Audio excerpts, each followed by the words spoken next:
Eto na, matindi ho ang sinapit nitong si Senador Escudero. Timbog sa 30 million na suhol, pumapalag-palag pa eh. Alright, welcome back to my YouTube channel. I'm Andy's Vlog. Napakainit na naman, mga kaibigan. Milyon-milyon, bilyon-bilyon na naman ang ating pag-uusapan sapagkat iyari ho dito si Escudero. 30 million na lumalagapak, mga kaibigan, ang natanggap. Isang like muna sa video na ito kung nagustuhan nyo po. Sabay-sabay po natin i-like ang video na ito. Sa lahat ng hindi pa nakasubscribe dito sa aking YouTube channel, please subscribe. Pwede rin po kayo mag-share ng video na ito.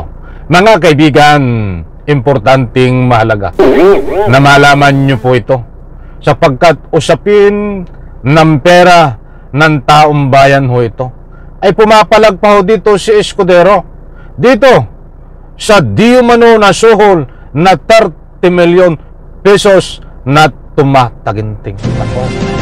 Ano na ang nangyari, mga kaibigan? Bakit nagkaganito na ang Republika ng Pilipinas na mismo ang namumuno katulad yan ho bilang ama kunturingan ng Senado ay sindikato pala diyan sa loob ng Senado? Mantakin nyo, timbog! Uli ka, 30 milyon na sukol. Mga kaibigan, ito ho, huwag po kayong alis. Napakaganda ho nitong ibabahay ko po sa inyo. Magandang kalukuhan ho na nabisto.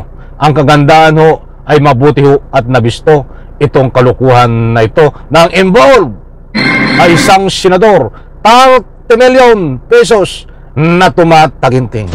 Ito po, shout out po sa lahat, mga kaibigan. Nako, ito muna ang ating ibabahagi ko po sa inyo. Nandyan ho, naka-flash sa screen, mga kaibigan. Ano ang nakalagay? Ito ho ay bago ko i-flash, kaunting padaan lang. Ito ay pinapalagan ho ni Escudero na ang sabi nga ay paninira lang sa kanya, mga kaibigan. Ay talagang yanong galing gumawa ng mga rason, ano? But bueno, ito ho, basahin ko po, mga mahal kung taga-subaybay. Personal donation kay Senador Escudero. Aba, ay parang albularyo, no? Kailangan ng donasyon, di ba? Kusang loob. Aba, yan ang tinding ni Boy Portwid. Pagsasulan ay magaling ho itong si Boy Portwid. Mabilis pa sa alas 4. Eto, inamin ni Center West Construction and Development ay Incorporation President Lawrence Lubiano na nag-donate siya ng 30 million para sa senatorial campaign ni Senate President Escudero noong 2022 election. Mga kaibigan, ito pong nag-donate na ito ay mayroon pong mga project sa gobyerno tungkol dito sa flood control project. Datapwat sa puntong ito, ang usapin po dito ay bawal. Bawal po yung ganyan na mag-donate ka ng pera sa isang politiko katulad do ni Senador Escudero dahil dyan ho nagmumula itong suhol system na nakapaloob ang korupsyon.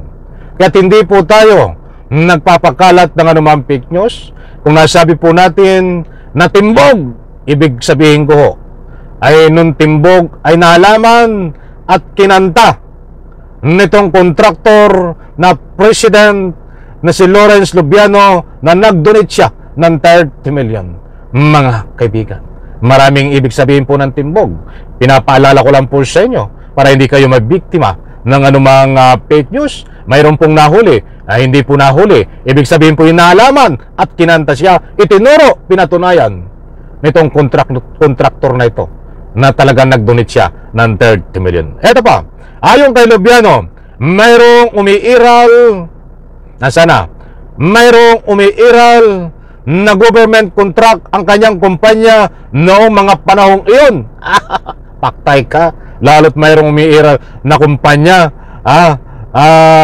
dito sa nga po'y kinakaharap niya. Kabilang ang Centerways Construction sa top 10, sa top 15 contractors na nakakuha ng pinakamaraming flood control